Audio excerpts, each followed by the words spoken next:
رسوله الكريم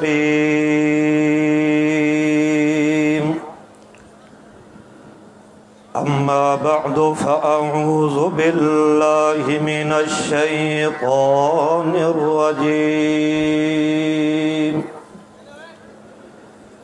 بسم الله الرحمن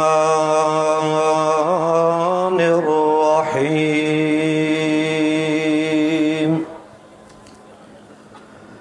إنه لقرآن كريم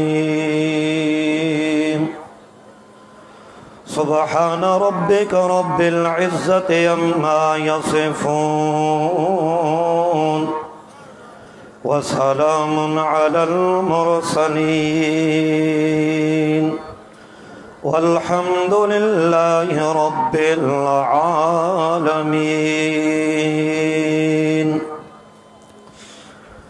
حاضرین محترمین، سامعین کرام، بمعیت علماء عظام، بالخصوص عالمی امیر مرکزیہ شیخ التفسیر شیخ القرآن حضرت مولانا علامہ محمد طیب طاہری حفظہ اللہ، تمام توحیدی جان بازو السلام علیکم۔ مختصر وقت کے اندر چند گزارشات آپ حضرات کے گوش گزار کرنا چاہتا ہوں۔ اللہ کے دربار میں دعا ہے کہ اللہ عمل کی توفیق عطا فرمائے۔ جماعت اشاعت التوحید والسنہ کسی تعارف کی محتاج نہیں ہے، یہ کسی فرقہ یا الگ کسی چیز کا نام نہیں، بلکہ یہ خالص توحید اور سنت کی اشاعت کا نام ہے۔ اگر کوئی یہ کہے کہ یہ فرقہ ہے تو یہ فرقہ نہیں، بلکہ یہ توحید اور سنت کو پھیلانے کا نام اشاعت ہے۔ مجھ سے قبل بڑے جوش اور جذبے کے ساتھ کچھ جماعتی ساتھیوں نے حضرت شیخ القرآن رحمہ اللہ اور حضرت شیخ القرآن حفظہ اللہ کو خراج تحسین اور خراج عقیدت پیش کیا ہے۔ میری گزارش یہ ہے علماء سے معذرت کرتے ہوئے کہ مسلمان کو یہ دیکھنا چاہیے کہ یہ عزت علماء کو یا عزت ہمارے اکابرین کو کس وجہ سے نصیب ہوئی ہے۔ اگر اس ماخذ کو دیکھ لیا جائے، اس بنیاد کو سمجھ لیا جائے، تو انشاءاللہ آپ میں سے ہر ایک مولانا شیخ طیب بن سکتا ہے، اور انشاءاللہ آپ میں سے ہر ایک قربانی توحید و سنت کی دے سکتا ہے۔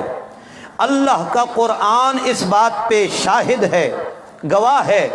اللہ فرماتے ہیں اِنَّهُ لَقُرْآنٌ کریم، یہ قرآن جو ہے یہ عزت والی کتاب ہے۔ اور اللہ نے اپنی صفات جہاں پہ ذکر کی ہیں غالباً تیسرے پارے کے اندر، قُلِ اللَّهُمَّ مَالِكَ الْمُلْكِ، کہہ دیجئے میرے پیغمبر اے بادشاہیوں کے مالک، تُؤْتِي الْمُلْكَ مَن تَشَاءُ وَتَنزِعُ الْمُلْكَ مِمَّن تَشَاءُ۔ آگے دو باتیں ذکر کی ہیں، وَتُعِزُّ مَن تَشَاءُ وَتُذِلُّ مَن تَشَاءُ۔ اللہ عزتوں کے خزانے بھی تیرے پاس ہیں، اللہ ذلتیں دینے والا بھی تو ہے۔ معلوم ہوا اللہ کی ملکیت اور اختیار میں یہ دو چیزیں بڑی اہمیت کی حامل ہیں۔ جسے اللہ نے ذلیل کر دیا اسے کوئی عزت نہیں دے سکتا، اور جسے اللہ نے عزت عطا فرما دی اسے کوئی ذلیل نہیں کر سکتا ہے۔ اللہ فرماتے ہیں جو میرے قرآن کو سنتا ہے، ان بالحق انزلناہ وبالحق نزل، یہ قرآن کو ہم نے حق کے ساتھ نازل فرمایا ہے، اور قرآن خود نازل ہوا بھی حق کے ساتھ ہے۔ راستے میں اس کے اندر کسی نے کسی قسم کی کوئی ملاوٹ بھی نہیں کی ہے۔ اگر اللہ نے ملاوٹ نہیں کی ہے تو اشاعت التوحید و سنہ کے ہر کارکن کو چاہیے کہ بغیر ملاوٹ کے یہ توحید کو بھی عام کرے، بغیر ملاوٹ کے سنت کو بھی عام کرے۔ جو توحید میں ملاوٹ کرتا ہے گویا وہ توحیدی کہلوانے کا حقدار نہیں ہے، اور جو سنت میں ملاوٹ کرتا ہے وہ بھی سنت کا کہلوانے کا حقدار نہیں ہے۔ تیرے اوپر لیبل ہے اشاعت التوحید و سنت کا، اور تو کرے شرک تو شرک کو پھیلائے اور شرک کی تردید نہ کرے، تو نے اشاعت التوحید و سنت کے مشن کو پورا، دستور اور منشور کو پورا نہیں کیا ہے۔ اللہ فرماتے ہیں میں تمہیں لوگوں کی پہچان کے لیے معیار دے رہا ہوں۔ اللہ وہ معیار کون سا ہے؟ اللہ کریم فرماتے ہیں قرآن مقدس کو ہاتھ میں اٹھا لو، قرآن والا ہتھوڑا جہاں پہ مارتے چلے جاؤ گے تمہیں لوگوں کی پرکھ اور پہچان ہوتی چلے جائے گی۔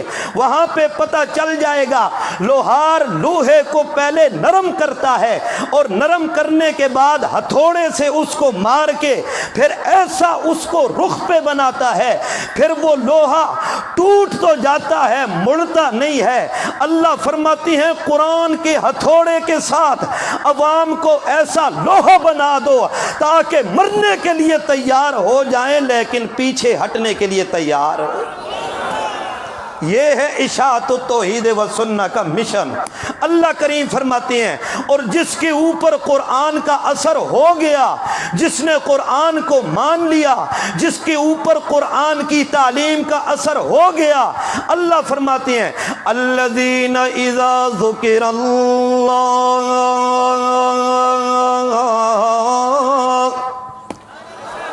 وہ لوگ جب ان کی سامنے اللہ کا ذکر کیا جاتا ہے۔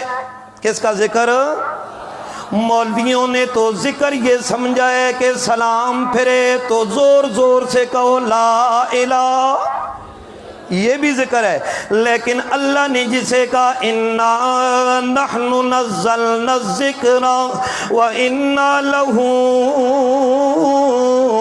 لحافظون، او لوگو میں نے یہ ذکر نازل فرمایا ہے اور ایسا ذکر نازل فرمایا انا لہ لحافظون، ہم ہی اس ذکر کی حفاظت کرنے والے ہیں۔ اگرچہ پنج پیر میں ہم اس کا ابتدا کر دیں، اگر سے پنج پیر سے ہی ہمیں اس قرآن کے لیے مرد مجاہد کیوں نہ اٹھانے پڑ جائیں، ہم نے دیکھا تو نہیں ہے لیکن سنا ضرور ہے۔ شیخ القرآن مولانا شیخ القرآن مولانا محمد طاہر پنجپیری رحمہ اللہ، وہ جب یہاں سے کچھ فاصلے کے اوپر ان کی آٹے کی چکی ہوا کرتی تھی جی، ہم نے اپنے بزرگوں سے سنا ہے، اکابرین سے سنا ہے، اور تانگوں کا سفر ہوا کرتا تھا آنے جانے کے لیے، صرف اللہ کی ذکر کو پھیلانے کی وجہ سے، صرف اللہ کے قرآن کو پھیلانے کی وجہ سے تانگے والوں پہ پابندی لگ گئی۔ جو محمد طاہر کو بٹھا کے لے کے جائے گا اس کے اوپر جرمانہ عائد ہوگا، 50 روپے جرمانہ ہوگا، جب 10 روپے بڑی مشکل سے مزدوری ہوا کرتی تھی، اسی کو قربانی کہا جاتا ہے۔ لیکن ہمارے شیوخ نے، ہمارے اکابرین نے حلوے نہیں کھائے ہیں، ہمارے اکابرین نے لوگوں کی جیبوں کو نہیں ٹٹولا ہے، بلکہ ہمارے اکابرین نے کیا کہا، ہم تن من دھن کی قربانی دے دیں گے لیکن اللہ کے قرآن پہ سودا نہیں کریں گے۔ اللہ فرماتے ہیں نحن نزلنا الذکر وإنا لہ لحافظون۔ میرے برادر اکرم مولانا احمد جمشید حفظہ اللہ، اللہ ان کی عمر میں برکات کا نزول فرمائے، ہری پور سے انہوں نے قربانی دے کر اس دفعہ پنجپیر میں دورہ تفسیر کا شرف حاصل کیا ہے۔ اللہ کی قسم ہے قرآن کی جو خدمت پنجپیر سے ہو رہی ہے، میرے ایک بھائی نے بھی ذکر کیا، ساری دنیا میں کہاں بھی نظر نہیں آتی، کہیں پہ بھی نظر نہیں آتی ہے۔ خدا کی قسم ان قرآن کی خدمت کرنے والوں کے حالات ہی ہیں۔ اللہ فرماتے ہیں الذین اذا ذکر اللہ وجلت قلوبہم، ان کے دل ڈر جاتے ہیں، ان کے دل کانپ جاتے ہیں جب قرآن ان کے اوپر پڑھا جائے۔ وہ یہ نہیں کہتے ہمارے استاد یوں نہیں کہتے، ہمارے بڑے اس طرح نہیں کہتے، ہمارے اکابرین نے یہ نہیں لکھا، نہیں نہیں، وہ قرآن کے اوپر عمل کر کے دکھاتے ہیں۔ دوسرے مقام پہ اللہ فرماتی ہیں اذا سمعوا ما انزل الى الرسول ترى اعینهم تفیض من الدمع مما عرفوا۔ او لوگو، قرآن کو سن کر عمل کرنے والوں کی نشانی یہ ہے اذا سمعوا ما انزل الى الرسول، جب وہ اس کلام کو سنتے ہیں جو رسول پہ اتارا گیا۔ کس پہ اتارا گیا؟ بولو۔ ترى اعینهم تفیض من الدمع، تو دیکھے گا تو میرا پیغمبر ان لوگوں کو تفیض من الدمع، ان کی آنکھیں بہہ پڑتی ہیں، وہ رونے لگ جاتے ہیں۔ کیوں روتے ہیں؟ مما عرفوا من الحق، قرآن کی حقانیت کی وجہ سے روتے ہیں، قرآن کے سچ ہونے کی وجہ سے روتے ہیں۔ اب ذرا ایمان سے بتانا، اللہ کا قرآن کہتا ہے لا یستوی الاعمی والبصیر ولا الظلمات ولا النور ولا الظل ولا الحرور۔ یہ قرآن کی آیت ہے نا جی، قرآن کی آیت ہے نا، سورہ فاتر ہے، 22واں پارہ ہے۔ اللہ کریم فرماتی ہیں لا یستوی الاعمی والبصیر، اندھا اور دیکھنے والا آپس میں برابر، بولو، ولا الظلمات ولا النور، اندھیرا اور روشنی آپس میں برابر، ولا الظل ولا الحرور، دھوپ اور سایہ بھی آپس میں برابر۔ گرمی کا موسم ہو، بدعتی مولوی کو کہو دھوپ میں کھڑا کر کے کہو یہیں پہ کھڑے رہو، یہ سایہ ہے، یہ کیا ہے؟ اس کو کبھی بھی سایہ وہ نہیں کہے گا، نہیں مانے گا، سایہ کی طرف۔ ان ساری باتوں میں فرق مانتا ہے، لیکن جب قرآن کی آیت پڑھی جائے ما یستوی الاحیاء ولا الاموات،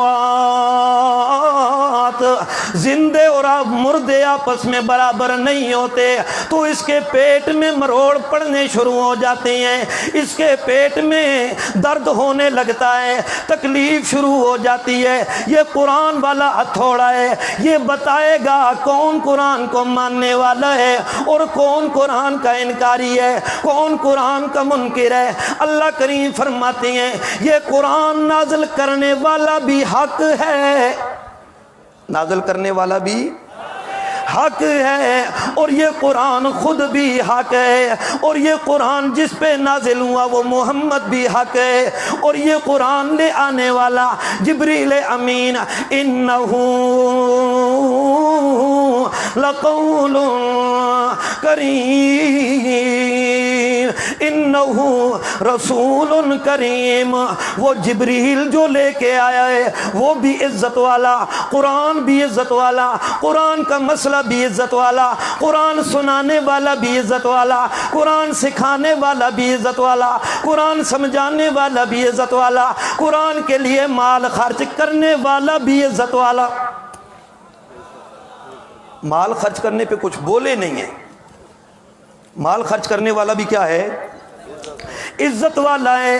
اس لیے اللہ کے پاک پیغمبر فرماتے ہیں ان اللہ یرفع بہذا الکتاب اقواما ویضع بہ آخرین، اللہ اس قرآن کی وجہ سے لوگوں کو زمانے کے امام بنا دیا کرتے ہیں۔ وہ جو اونٹیں بھیڑیں اور بکریاں چرانے والے تھے، پہلے تو وہ ان پڑھ قسم کے بدو، کسی مدرسے کے فارغ نہیں تھے، کہیں سے صرف و نحو کا علم حاصل نہیں کیا، کہیں سے انہوں نے کہیں سے فقہ کی کتابیں نہیں پڑھی، کہیں سے منطق کی تحصیل نہیں کی ہے، لیکن قرآن پڑھنے اور سیکھنے کے بعد اللہ فرماتے ہیں ان کو ایسے میں اللہ نے امام بنا دیا۔ اولئک حزب اللہ، محنت میرے پیغمبر کی ہے اور یہ سارے صحابہ یہ اللہ کی جماعت ہے۔ یہ کس کی جماعت ہے؟ یہ عزت قرآن کی وجہ سے نصیب ہوتی ہیں۔ مجھے تو میرے شیخ نے وقت 15 منٹ دیا، بہرحال جو ٹائم بچ گیا انشاءاللہ زندگی نے وفا کی، آئندہ موقع ملا تو ضرور حاضری دوں گا۔ اللہ عمل کی توفیق عطا فرمائے اور اللہ اشاعت التوحید و سنہ کو دن دگنی رات چگنی ترقی نصیب فرمائے۔ آخر دعوایا